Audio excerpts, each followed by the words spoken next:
गुड़ विधानसभा क्षेत्र से कांग्रेस पार्टी के प्रत्याशी कपिध्वज सिंह ने दाखिल किया नामांकन फार्म। आगामी विधानसभा चुनाव 2023 को लेकर समस्त राजनीतिक दलों के प्रत्याशियों ने अपना अपना नामांकन पत्र दाखिल किया।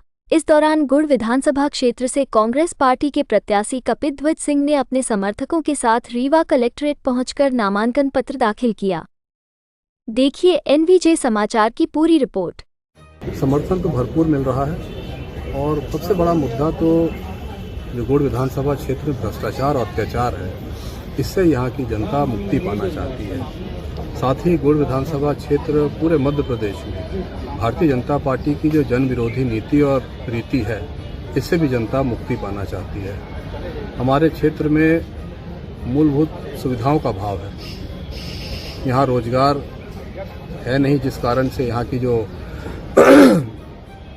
हमारे युवा हैं वो पलायन करने को विवश है। तो हम लोगों के यही मुद्दे हैं कि सबसे पहले तो अपनी आचार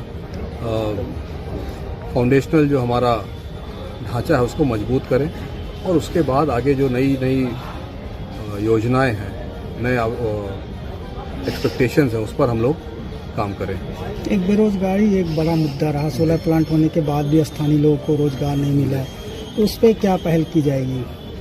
देखिए, उस पर तो निर्णायक पहल होगी, क्योंकि सरकार का ये कमिटमेंट था कि जब उद्योग स्थापित होगा तो 70% क्षेत्रीय युवाओं को रोजगार मिलेगा, परंतु ऐसा है नहीं। तो इस पर तो हम लोग निर्णायक लड़ाई लड़ेंगे। जो हमारा अधिकार है उसको हम लेके ही लौटेंगे।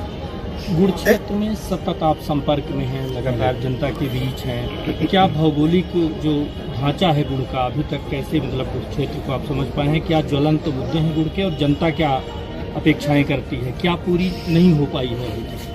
देखिए, पूरा तो कुछ भी नहीं हुआ है। आप ये देखिए कि पानी, पेयजल एक ऐसी व्यवस्था है कि जो सबसे महत्वपूर्ण है, और गुड़ विधानसभा क्षेत्र में पेयजल का घनघोर संकट, जो हमारा तराई अंचल है, जहाँ पर खासकर हमारे हरिजन समाज के भाई बसते हैं, आदिवासी समाज के भाई बसते हैं, वहाँ पर पानी की कोई व्यवस्था नहीं है। किलोमीटर दूरों से लोगों को पेयजल की व्यवस्था करनी पड़ती है। बिजली की स्थिति ऐसी है कि 1 मिनट भी लगातार बिजली नहीं रहती है, ट्रिप हो जाती है। सड़क का हाल आप देख रहे हैं, स्वास्थ्य की व्यवस्था देखिए आप, शिक्षा की स्थिति देख लीजिए। कोई भी व्यवस्था जो जनता के लिए है वो सुचारू रूप से काम नहीं कर रही है, और भ्रष्टाचार होने के कारण, क्योंकि पूरी व्यवस्था भ्रष्ट है, तो जनता की कहीं सुनवाई नहीं है। किसी भी विभाग में जनता की सुनवाई नहीं है, और उसके कारण कहीं न कहीं भारतीय जनता पार्टी और उनके जनप्रतिनिधि इसके लिए उत्तरदायी है। एरा पता एक बहुत बड़ी समस्या है, उसको लेके किस तरह का? देखिए, हमारे क्षेत्र में 2 तरह की एरा व्यवस्था व्याप्त है। एक तो एरा मवेशी है, जिससे किसानों की फसल और कुछ हद तक आवागमन करने वालों को रोड में बाधा होती है। लेकिन उससे बड़ी समस्या हमारे क्षेत्र में एरा नेता की है, और कुछ नेता तो ऑन कैमरा ये स्वीकार कर चुके हैं कि कहीं भी जाइए, कहीं भी चरिए, क्या जाता है। तो गुड़ विधानसभा क्षेत्र एरा नेता से पहले मुक्ति पानी चाहती है, और एरा नेता से मुक्ति हम पा लेंगे तो एरा मवेशी से भी हम व्यवस्था अपनी कर लेंगे। 2013 फिर 2018 अंतिम चुनाव है, जो वर्तमान में वहाँ निवर्तमान विधायक हैं, उनका यही कमिटमेंट आम जनता के बीच में रहा है।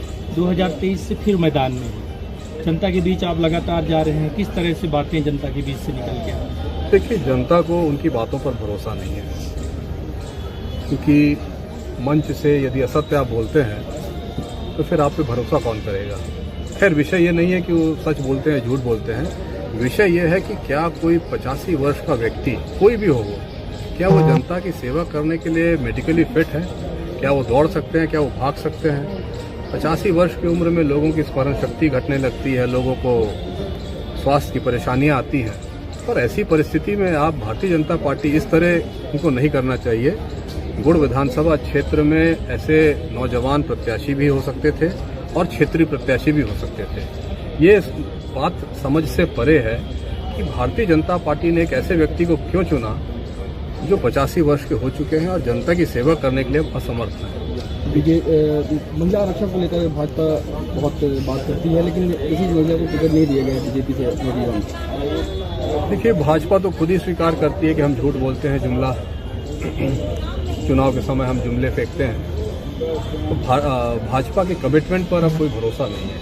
लेकिन आप कांग्रेस के कमिटमेंट देखिए कि हम लोग 5 वचन के आधार पर पिछला चुनाव 2018 वाला लड़े थे और सरकार बनते ही 5 वचन पर तत्काल अमल हुआ और ये दुर्भाग्य है कि सरकार गिर गई, चली नहीं आगे।